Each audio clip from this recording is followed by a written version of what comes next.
Bonjour, je suis Loïc Tapp, le coach de tennis du blog Progression Tennis.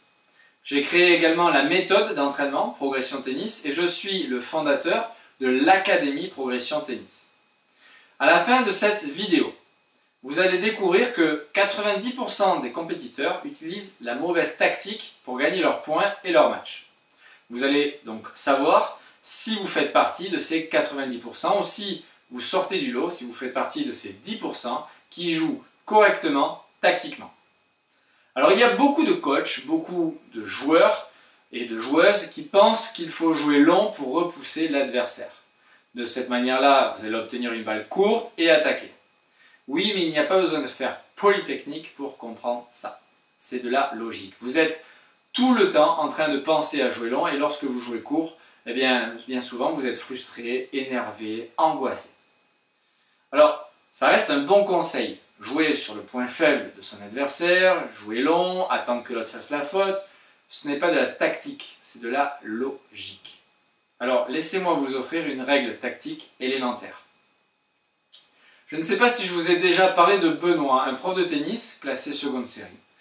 Donc, nous nous sommes joués en tournoi et j'ai perdu après 3 heures de match sur Green 7 sur le score de 6-4, 6-4. Oui, 3 heures de match pour faire 20 jeux. Ma tactique était simple, jouer long et attendre qu'il fasse la faute. J'avais confiance en mon physique et en mes balles très liftées qui me permettaient de bien gérer en fond de cours. Et bien évidemment, c'est mon point fort, c'est la régularité. Donc j'étais serein. Et je n'ai pas flanché physiquement, j'ai toujours joué long, mais à chaque fois, je faisais la faute avant lui. Lorsqu'on a bu un coup après le match, il m'a donné une leçon tactique. Voici ce qu'il m'a dit. On joue pareil, mais j'ai simplement essayé de prendre la balle un peu plus tôt que toi afin de te mettre un peu la pression. Ironie du sort, on buvait une bière. Cette phrase a pris tout son sens. Nous avons joué pareil, sauf que moi j'ai passé 3 heures avec des balles qui revenaient un peu plus vite que d'habitude. Ce qui m'a mis mal à l'aise et à chaque fois, puisqu'il prenait la balle tôt, j'avais moins de temps pour me replacer, m'organiser et donc je craquais, je faisais la faute. Lui, il n'a pris aucun risque. À la place de se mettre 3 mètres derrière la ligne de fond de cours, il s'est mis à 1 mètre derrière la ligne de fond de cours. Mais ça change tout. Il a utilisé le principe de la bombe à retardement, que je vous explique dans une autre vidéo. Je vous mets le lien juste en dessous de celle-ci.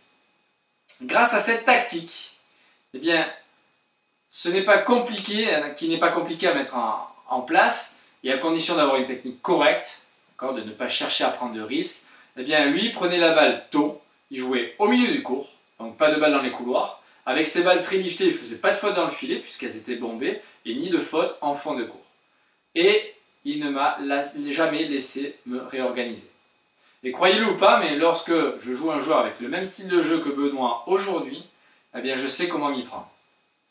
Alors si vous souhaitez connaître le principe de la bombe à retardement, suivez ce lien qui s'affiche maintenant ici, juste en dessous sur cette vidéo. Je vous explique aussi 2 autres tactiques élémentaires qui vont certainement vous offrir grandement des possibilités, qui vont vous ouvrir grandement les yeux sur le tennis que vous pratiquez actuellement.